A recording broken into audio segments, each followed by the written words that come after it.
Hello class. On this video, we'll continue on section 3.5, which we started in the previous videos. As a reminder, we were looking at how to find the general solution of a non-homogeneous linear second order ODE with constant coefficients. And by theorem 1, we saw there were two things we had to do. First, we had to find the general solution for the homogeneous case, right, where we get rid of the g of x and make it equal to 0. After that, we have to find a particular solution to the original ODE, right? So the original one where we don't replace g of x with 0. Once we have those two, then the general solution is just their sum. Okay?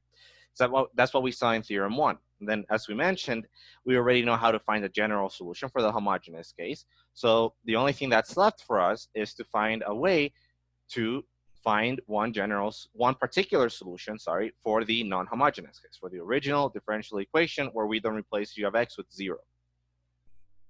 That's what we saw in the previous video. And as I mentioned, the way we're going to do it is with this thing called the method of undetermined coefficients. So what we're going to do is work through an example. I believe 2 examples actually, and then I'm going to give you the method in its general form. But as always, I think it's good to do an example because that way you can see the reasoning as where this method comes from and why it works. Okay. So I start with example 1.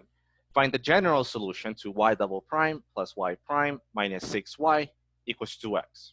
Okay. So again, by theorem 1, there's 2 things we have to do.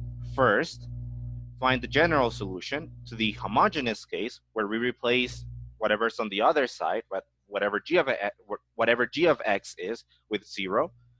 So find the general solution for the homogeneous case. And if you remember, this is just, well, finding the roots of the characteristic polynomial. Right? So in this case, the characteristic polynomial P of r is r squared plus r minus 6. Set this equal to 0 to find the roots. Let's see what we get. Maybe this factors. Again, if you don't know if it factors, you can always just go directly to the quadratic formula, right? If you don't know if it factors into nice numbers. Well, you can always try. I think here it does into r plus 2, r minus 3. Oh, sorry, the other way. R minus 2 and r plus 3. So let's do r plus 3, r minus 2 equals 0. And so our roots are r1 equals minus 3, and then r2 equals minus 2. And again, once you found the roots, you can just go back to the slide in the previous video, or you can just memorize what the solution format is. I have it memorized, and I already went through that other slide where I have the summary a couple times. I'm just going to write what this general solution is.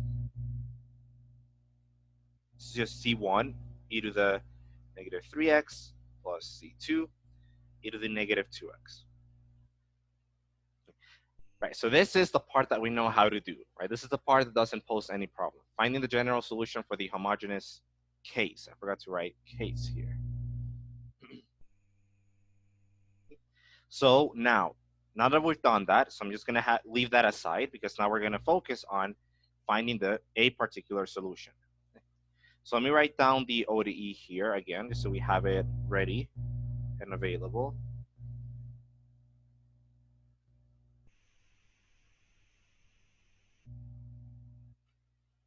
So that's the ODE. Again, our goal is to find a particular solution, y sub p.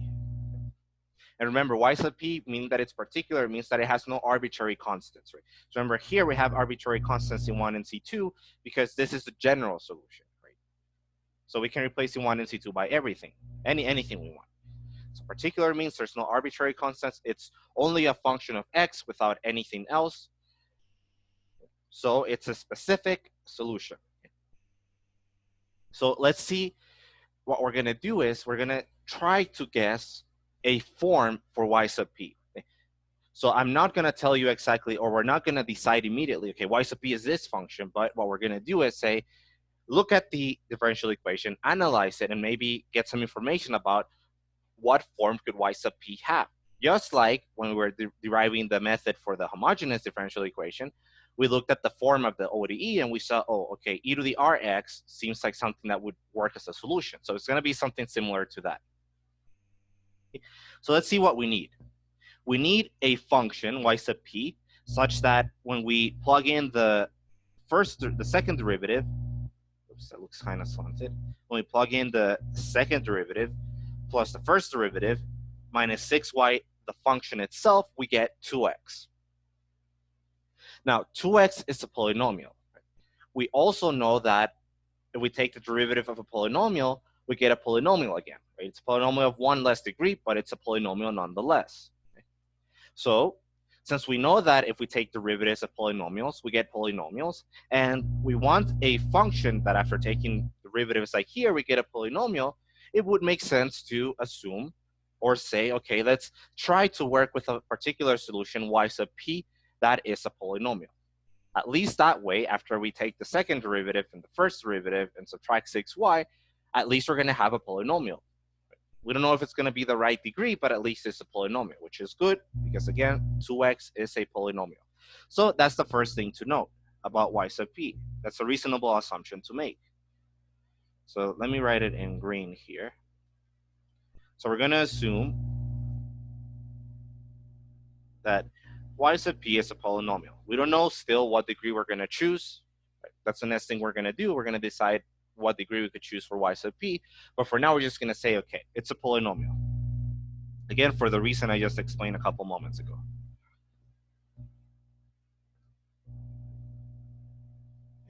Now, what degree should we choose for y sub p?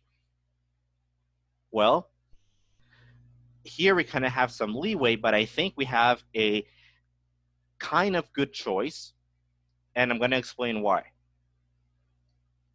What happens if we assume that y sub p is a degree 1 polynomial, so a linear polynomial, ax plus b?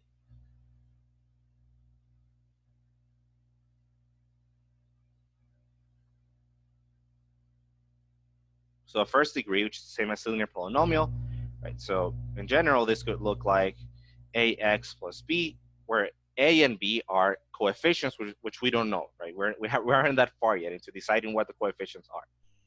But they're just constant coefficients, right? Just some constants.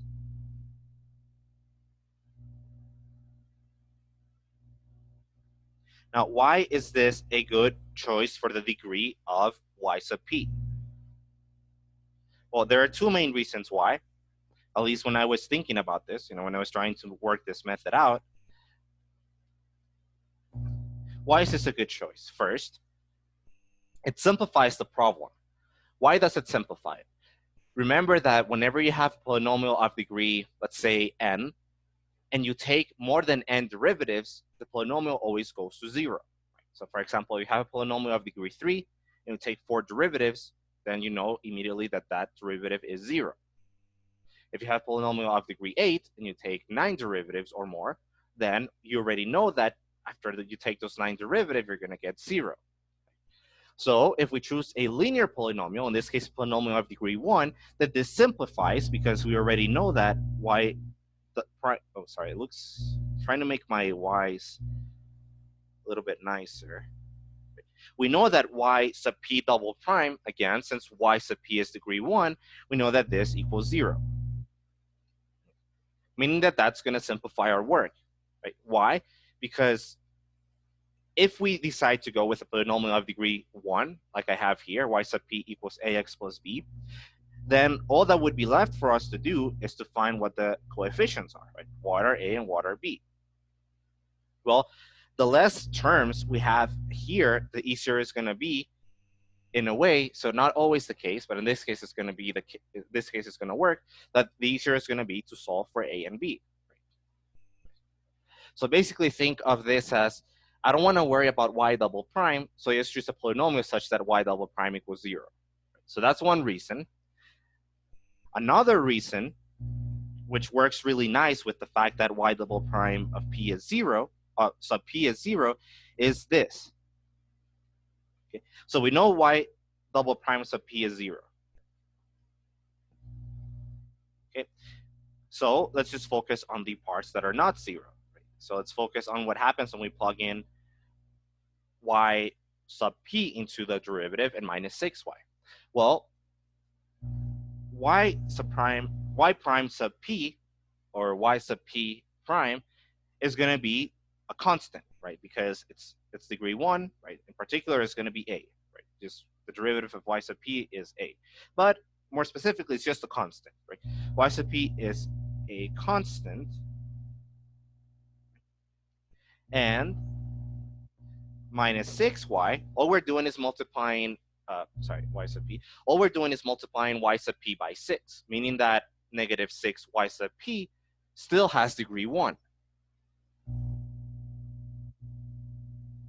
or is linear, right? Degree 1 is equivalent to linear. What does that mean? Well, what that means for us is that y prime sub p minus 6y sub p, well, a constant minus a degree 1 polynomial is still a degree 1 polynomial. So this thing here is linear, or has degree 1.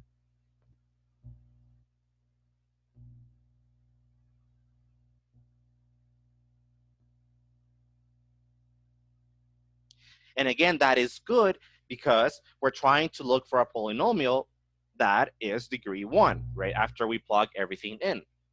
So if we use these two assumptions, right, or I guess 3 of them, if we assume these 3 things, that it's a polynomial, further, that it's degree, so I guess it's, yeah, so it's 3. Further, that it's degree 1, so I guess 2 things technically. Okay. So if we assume that it's a polynomial, and we explain why that's a good assumption, and if we assume that it's a linear polynomial, or a polynomial of degree 1, and again, I explained that using this explanation here, then we get something that is the right form. When we plug in y sub p into the left-hand side, we get a linear polynomial, which again is the right form because we're trying to make it equal to a linear polynomial, right? 2x is a linear polynomial. So we have something on the left that's linear, something on the right that's linear. So that's good. That's really close already. Okay? So all that is left to do is choose the coefficients or constants a and b that are going to make this actually equal to 2x after we plug everything in on the left-hand side. Okay. So that's the idea. That's why for this particular example, we're going to assume that our particular solution has the form y sub p equals ax plus b. Okay. And those are the reasons why. Now that we've assumed that, right, so we've determined that our y sub p is going to have the form ax plus b, where a and b are to be determined, well, we can just go ahead and plug this into the ODE, the left-hand side, set it equal to the right-hand side, and hopefully that allows us to solve for a and b. Okay. So again, let me write what the differential equation is, so we can just have it here ready and available. I think is it plus 6 or minus 6?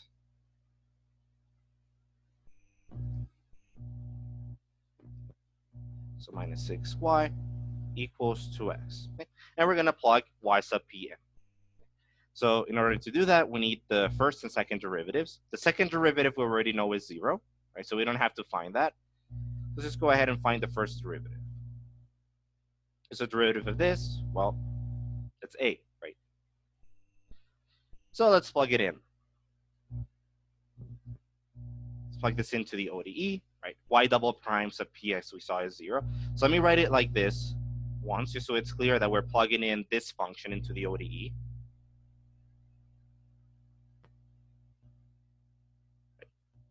What does this become? Again, we already know that the second derivative is 0. Y prime sub p is a. And then minus 6 times y sub p. Y sub p is ax plus b. And this should be equal to 2x. And again, hopefully from this equation, we have enough information to solve for a and b. Now let's simplify a little bit, and then I'll show you why I'm simplifying like this. So I'm going to simplify the left-hand side of the equation and combine terms in a specific way. So I'm going to write this as negative, actually, let me use a different color for this line. I'm going to write this as negative 6 times ax plus a minus 6b equals 2x. Now, why do I combine my terms like this? Notice that what I did was I combined all constants and I combined all terms that involved an x. Now, why am I doing this? I'm doing this because of this, and this is going to be the key thing, at least when we're working with something that is a polynomial. So this is something that you learn in college algebra, but if you forgot, I can just remind you here. Two polynomials are equal if and only if their coefficients, the coefficients of each power of x, are equal.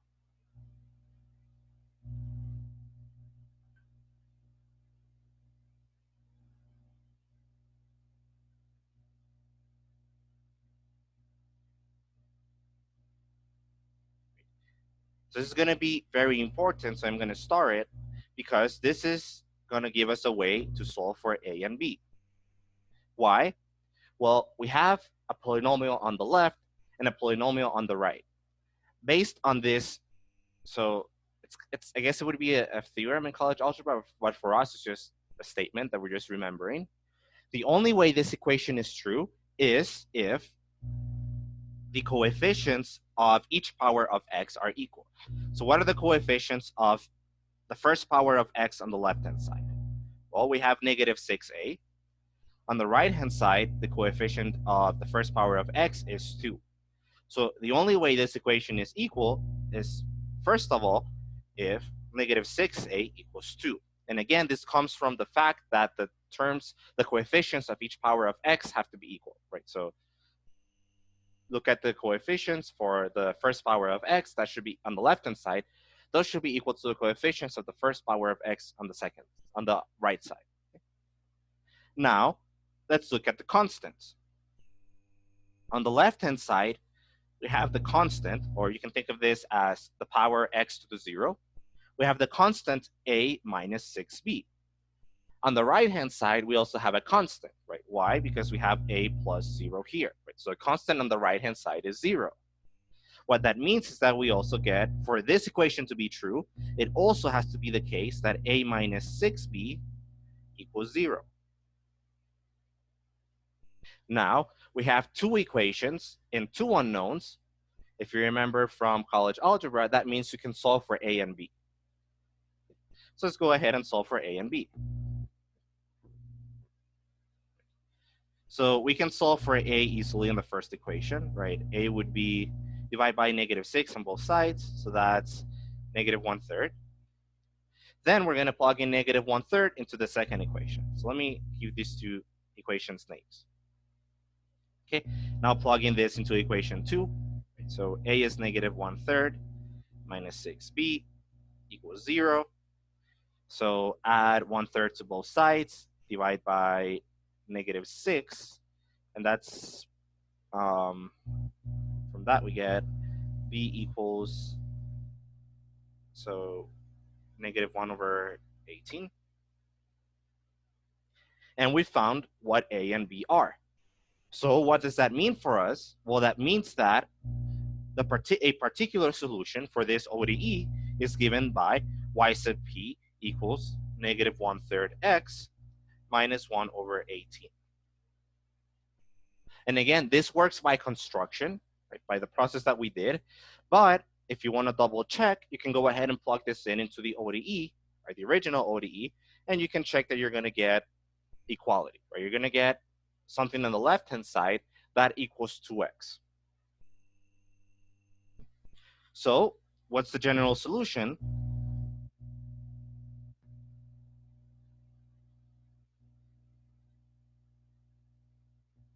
Is, well, if you remember by theorem 1, it's the general solution to the homogeneous case plus the particular solution.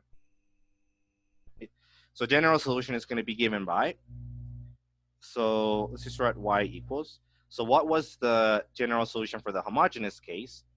That was C1 e to the negative 3x plus C2 e to the negative 2x, right? So we have C1 e to the negative 3x plus C2 e to the negative 2x. And now we just add the particular solution that we found. Oops. Okay. And that's the general solution to the non-homogeneous ODE. Now, what's the interval of definition? For what intervals does this solution work? Well, if you remember by the theorem, it has to be the common interval of definition for both y, so let me underline, for both y sub p and for the general solution of the homogeneous case.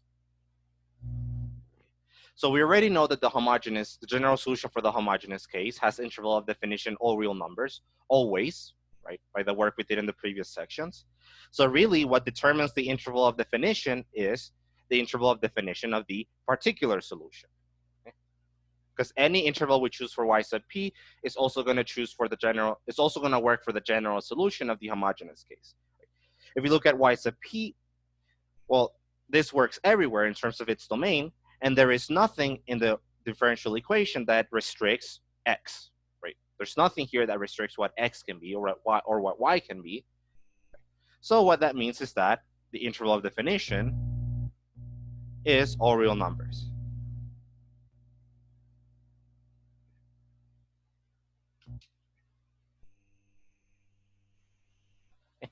So this is the first example. As a summary, what do we do?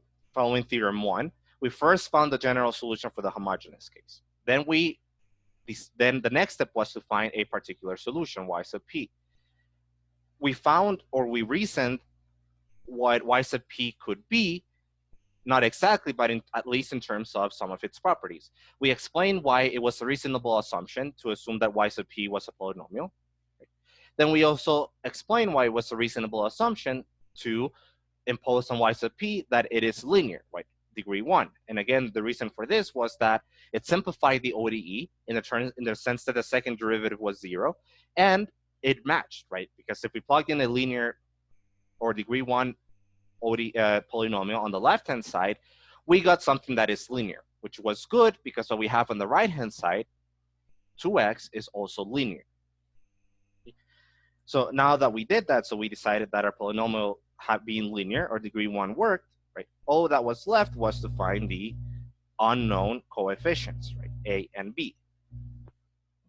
And we went through the work for that, basically just plugging it in, right, into the ODE, and remembering that the only way two polynomials are equal is if the coefficients of the power of x are equal on each side, right? So we did that to get these two equations, and we used them to solve for A and B. Okay. So that's the summary of what we did. We're going to work on a similar example on the next video, but that does not involve polynomials. It involves other types of functions.